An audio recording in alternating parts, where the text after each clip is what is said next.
We're in the book of Ephesians, chapter 5. We're going to start with verse number 14 and talk on the investment of time.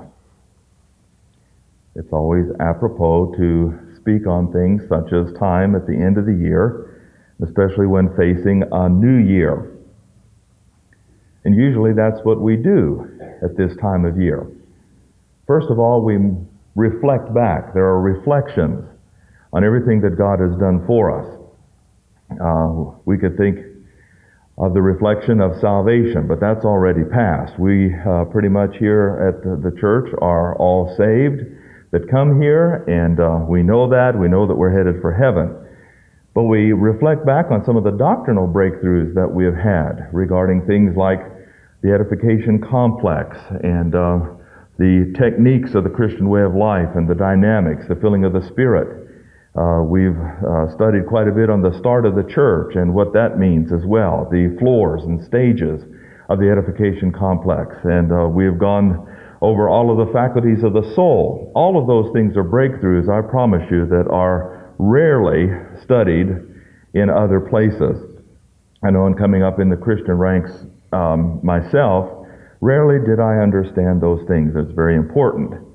We also can reflect back on much time devoted to the angelic conflict, because that's where we are. Actually, we believe through Operation Flip-Flop that we're in the final stages of the angelic conflict for the majority of the fallen angels.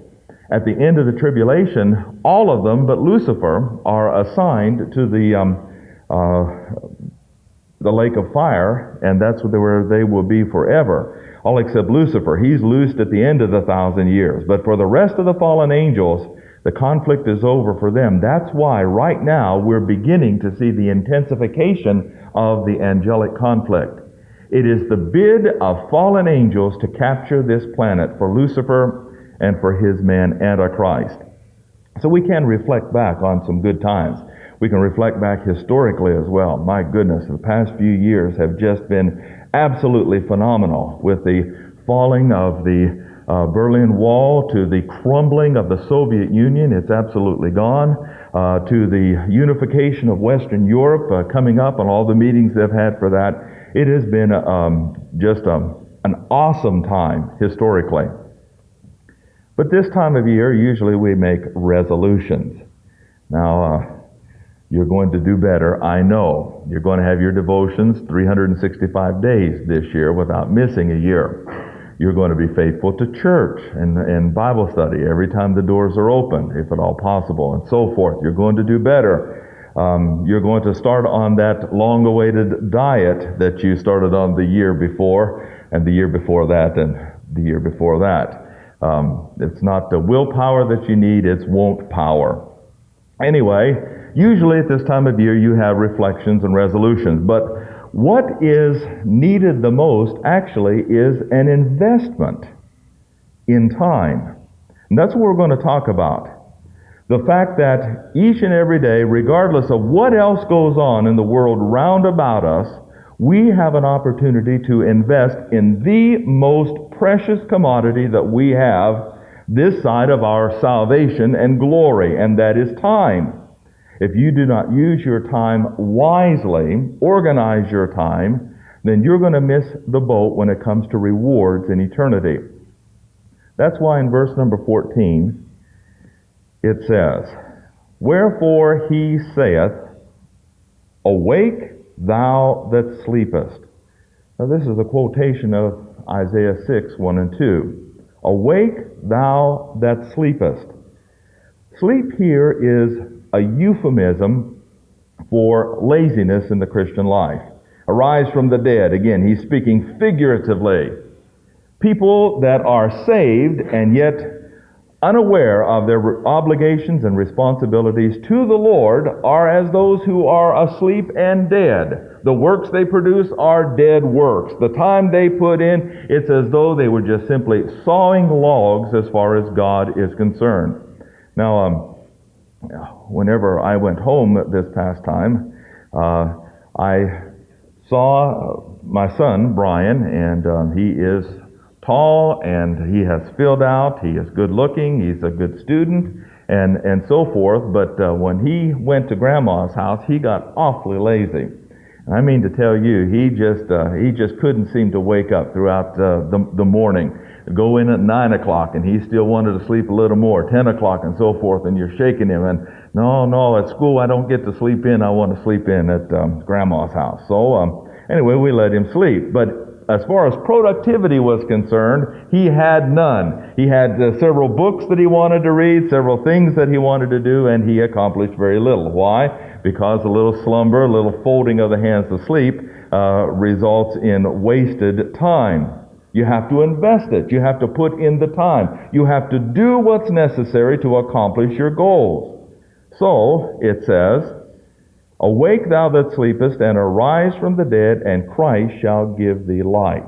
Now there's the key. You need light in order to put in the time, and you put in the time to get light. What is light? Time and again, light is analogous to Bible doctrine. That is the most important thing in your life this side of glory. Now, we understand the plan of God in 3 phases, and we've gone over this before, but for those who have not done so, I'm going to just simply talk about the 3 phases in the plan of God. It's important to you to understand this. Phase number 1 involves your birth to your salvation. Now, if people do not get saved, they simply phase out phase 1, die, and go to hell. But you're here, you've believed on the Lord Jesus Christ, and therefore you have bypassed phase 1. But let's talk about it a moment. God planned for you.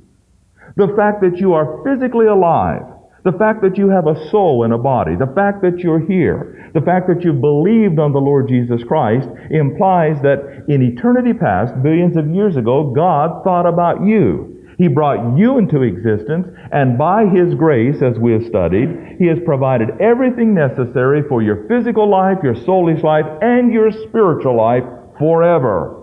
Now, phase 1 involves your birth to the point of salvation. You come to an awareness of God and to gospel hearing, and you are saved. All right, that's phase 1. But phase 2 is the phase that you're living in now. It is from salvation to death or rapture. That's phase 2. From salvation to death or rapture. You need to ask yourself the question, what am I doing here? Not here in this church. Hopefully you understand that you're here to put in some time in Bible doctrine. But after I'm saved, I'm always saved. I'm just as much saved now as I will be 40 years from now. Why did God leave me behind? That's phase 2. From salvation to the rapture, you have an obligation to put in time. And that time is especially related to Bible doctrine, as we will see. You need to get light. It takes light to get more light. You've got to walk in the light as He is in the light, and you have fellowship one with the other. And that is the objective of phase 2, getting light. That's why the book of Proverbs tells us, with all thy getting, get understanding and wisdom. What are those things? Those things are just other words for light in your soul, in your human spirit. All right, so verse 15 says, "See then that you walk circumspectly, and not as fools, but as wise." Now, the word circumspectly just simply means basically responsibly. Walk in the light that you have. If God has brought you to a certain point with light and you don't walk in that light, He is not obligated to get you any more light. Not until you own up to the light that you now have in the Lord. That's why it's extremely important to be responsible with your life. And life's responsibility is the organization and utilization of time. All right. See then that you walk responsibly, not as fools. Now we're going to see the word fool here in a little bit in verse 17. It's actually the word unwise there. It's basically the same word. Being unwise is being a fool. it ever right to call somebody fool? Well, you say, didn't Jesus say, if you call your brother fool, that you stand in danger of hellfire? Yes, but that's a different story. It's one thing to be a fool, as Jesus said, but it's another thing to be a fool, as Paul said. If you do not put in the time to get light, someone can honestly say of you, you're very foolish. You don't understand. What don't you understand? Well, verse number 17 says, wherefore be ye not unwise, but understanding what the will of the Lord is. Getting light is the will of the Lord. Acquiring understanding of Bible doctrine is what God wants you to do in phase number 2. And if you miss out in phase 2, you have had an unwise use of your time, and when it comes to phase 3, you really lose out. Because each and every phase of God's plan for your life affects and alters the other phase. For example, if in phase 1 you persist in warding off trusting Christ until later in life, say you got saved at age 60, well, naturally, your time is shorter now in phase 2. That's why it's important to come to Christ early in life, because now, all things being normal and you live a regular lifespan, you have more time in which to acquire light. If not, it's all over for you. And that's why it's important in phase 2 to put in the time. Why? Because if you waste half of your Christian life, you only have a shorter amount of time to get light. And what's so important about light? It's the light that you have in your human spirit that you exchange for rewards in a glorified body. That's why it's important to invest the time in acquiring light. So, it says in verse number 16, which is our main verse of Scripture, redeeming the time. Now, before we look at that particular concept, I want to give you phase 3. What is phase 3? Phase 3 is a resurrection body through all eternity. That's phase 3. Phase 1, your salvation, will give you a basic resurrection body. Phase 2, your maturation, will give you a decorated or adorned resurrection body. That's your objective. Now, you're just as saved, you'll go to heaven one way or the other once you get past phase 1. But now we have the objective of acquiring light, which is Bible doctrine. It's putting on the mind of Jesus Christ. And therefore, we can have an adorned or a glorified to the maximum resurrected body for all eternity. Now, what about this word redeeming? In the Greek, it's ex agorazo, and I like to spell that for you. E-X-A-G-O-R-A-Z-O.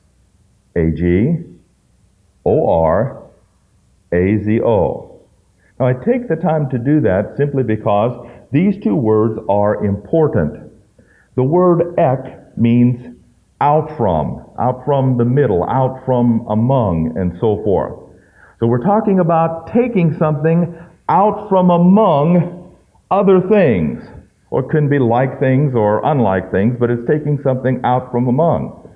The word agora means the marketplace. Now you have to understand the Greek and Roman marketplace. Their marketplaces, I guess, were somewhat like ours by way of the types of things they had there. Of course, they were unlike ours in that they didn't have the modern technology. They didn't have cars going back and forth. They didn't have stop signs and so forth. But basically, they had their food shops and so forth. And they also had their banks. And basically, the ancient temples were the banks. And they were located, again, on the agora. You could go down there and buy things, or you could go down there and invest your money, take it to the exchangers. Now just hold your place there, and let's look at this concept in Matthew chapter 16, verse number 26.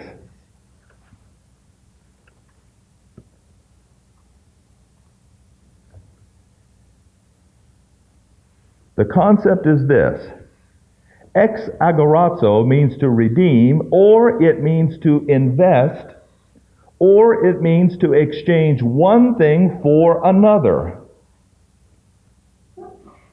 And that's what you're doing with your time. Let's look at it in verse number 26 of Matthew 16. For what is a man profited? Now that's what we're talking about. Again, we're going to be, in the upcoming year, we're going to talk about giving. It has been, to my dismay and disappointment, sometimes to see often just how few people it is that keeps a church going financially. Now, our church is basically the same as about every other church that I've been in. You've got some folks who grumble and complain that the church doesn't have this and doesn't have the other, but when it comes to putting money where their mouth is, it's a different story. And again, I'm not talking about it that a person has to give large sums of money to be spiritual or to be supportive. Some folks don't have large sums of money. But some folks have money and they simply sit on it. It's like Pastor Moki used to say. They get all they can all they get, and then sit on it till the undertaker comes. Well, those kind of folks are not spiritual people. Whenever you join a church, basically giving is no one else's business, with this exception. When you join a church and promise to give, then it's a different story. Why? Well, as we will study. Suppose you've got 10 people in a church, and 7 of them don't give, but those 7 vote to attach another wing on the church. You've got those 3 people, now this is proportionate, I'm just giving a hypothetical case. You've got 3 people then having to give double and triple to support what the 7 people have voted on who don't give anything.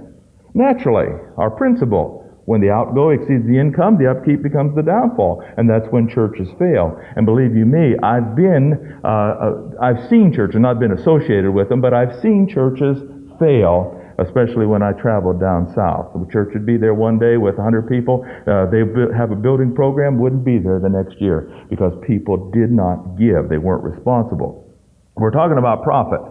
What is a man profited if he gain the whole world and lose his own soul? What shall a man give in exchange for? There's our concept. Exagorao. To make an investment or to make an exchange with something.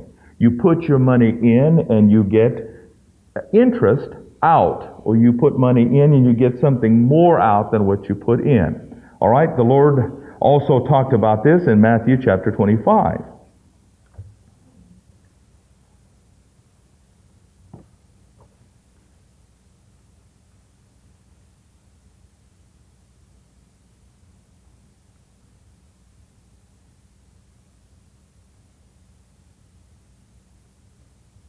Verse 25.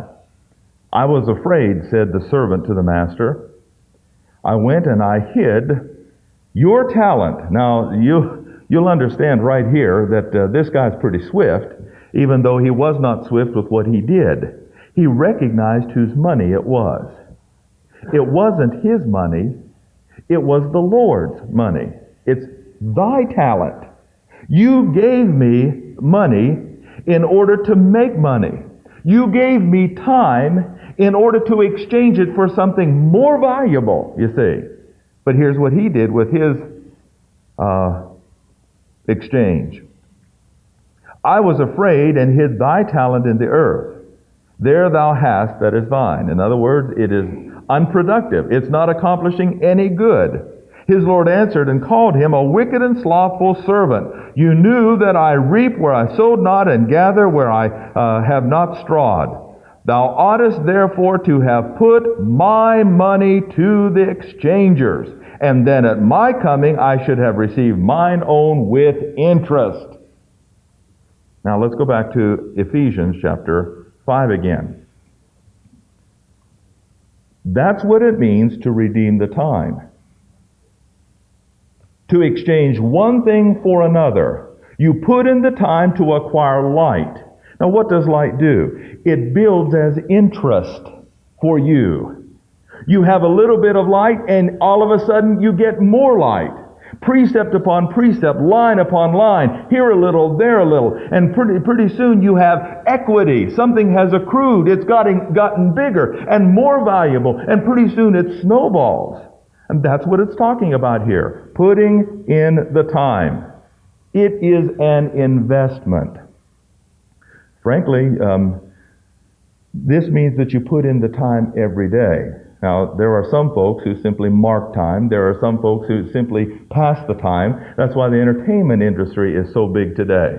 It's just something to get your mind off of life temporarily. Something to pass the time. Something to make you forget about where you're headed in eternity. Now, let's look then at a couple of things regarding phase 2 that you have to deal with. It says in verse number 16, why you are to put in the time. Number 1, because the days are evil. Now, that relates to your historical and dispensational time.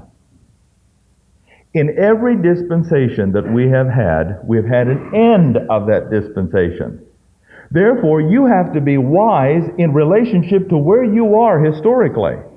That's why all of these folks who practice being spiritual Israel and Catholicism and the rest of those things, they're just simply putting in religious time. It doesn't amount to anything except their own condemnation. Actually, later on, when the books are open, they're judged out of their works. What do they try to do? Their self-righteousness is in competition with God's righteousness, and into the lake of fire they go. The days are evil. It is the Greek word poneros, P-O-N-E-R-O-S. And it means detrimental in influence. There are 1,001 things that people will try to get you to do to get your mind off the main thing in your life, the main goal of your life. What is that? It is acquiring light, understanding of the Lord, Bible doctrine. Again, in my travels with both family and friends, I am reminded of that. Talking with people about Bible doctrine is something that most people don't want to do. They don't want to put in the time. They're more interested in showing you this gift and that gift and what they have here and what they have there and how much they have acquired by way of Christmas and so forth. And it's nice and it's fine, and of course you enjoy it and you're happy for them and so forth. But after a while, just how many gifts can you see? How many things that are trinkets where moth and rust will corrupt? That's, again, I'm not belittling gifts. They are important for us to give, naturally, and expressions of love, naturally. But I'm telling you that the world focuses on things, the material, as opposed to the spiritual. But it's time that's valuable. It's the investment of time in spiritual things that's most important. Why? Because houses and lands and cars and clothes and the rest of it, that's simply all going to go by the wayside. It's only what you take with you in your human spirit that is going to benefit you in eternity future. So the days are evil. Again, they're detrimental in their influence. It just simply means that there's going to be, there will be many things that will take your mind off of your main objective. But not just that. It is unwise. Verse number 17. Wherefore be ye not unwise. What does unwise mean? It is the word aphron. A-P-H-R-O-N. Now, A simply negates the word, and the word is phren or mind. So when it says unwise, it means unmindful, or, more literally, no thought. You know where this word came from? It came from the orgies of Bacchus. Bacchus goes all the way back. What are the orgies of Bacchus? It's where all of these people come together, and there is much, as we learned with the Romans, there can be as much as 25 to 40 courses to a banquet. And people begin eating. There are copious quantities and qualities of wine, and you drink all day and you eat all day, and then the dancing girls come out and everybody takes their clothes off and there is an orgy going on. Now the word itself actually came from in relationship to the male and the female in having some sort of commitment or forethought before committing a sexual act. And that's where this word came out. Everything was free love then, and so therefore you did not have to put your mind to it. You had no direction. In fact, if the dancing girl went this way and you thought that she was prettier than the dancing girl that went that way, you just had to go that way. That was your direction. You see, there was no wooing and winning. There was no investment of time in getting to know one another before you performed the sex act. It was unwise. Aphron. Now, especially would that be unwise in this day and age of the transmitted diseases. But back then, it was simply no forethought in having a relationship, no commitment, no direction. It's with anyone and everyone who came your way that you thought was a beautiful person. That's unwise, you see. And that's what Paul is saying right here. You need to spend the time investing in your most important commitment and relationship, and that is with God Himself. You need to put your mind to it. All right, let's go back to verse number 16 then, and look at one more word before we close this session. It is the word time. Redeeming the time. Now we've seen that you have historical or dispensational time, but in this particular case it's referring to your time. We, for the past couple Sundays, have thoroughly looked at the Herodian family and the time they put in. Actually, their whole family covered a span of history of about 100 years or better. When we go back to his great-great-grandfather Antipas and his father Antipater and Herod the Great, and all the way then to Herod Agrippa II, we have about 100 years involved there. And we looked at their history. But you and I are writing books in history. Now I want to tell you something. This is a personal peeve, and I'm going to just get off the subject here. And actually it's on the subject. It's the rewriting of history. It is just simply hard for me to believe that all the history books that we grew up with were absolutely wrong. And yet that's what the liberals are trying to do today. And those that are involved in the native groups, they're rewriting history. They say that the old history books are not true. The old history books are not accurate. So you have Columbus, he's a bad guy, and so forth, and all of the rest of them. And I just simply cannot believe that. Why are they rewriting history? Well, they want to reteach our children things and help us to unlearn things so that it will be in favor of what they are trying to produce in this world. It's just hard for me to believe, as they try to teach, that a little Japanese fellow was a tremendous cowboy back there. That you have this little Japanese fellow with the 6 guns coming into a bar like John Wayne and so forth, saying, stick 'em up. That they were the macho cowboys. And even some of the black folks. There's nothing against them personally or racially. It's just it's hard for me to believe that that's the way that it was back then. That's what they're telling us now. That what Hollywood portrayed as cowboys with John Wayne and so forth really was not true. It was the Japanese and the colored men that settled the West. Rewriting history. Well, I guarantee you that you are writing a history book, and it will stand as written before Jesus Christ. Now, the word time is the word kairos. K-A-I-R-O-S.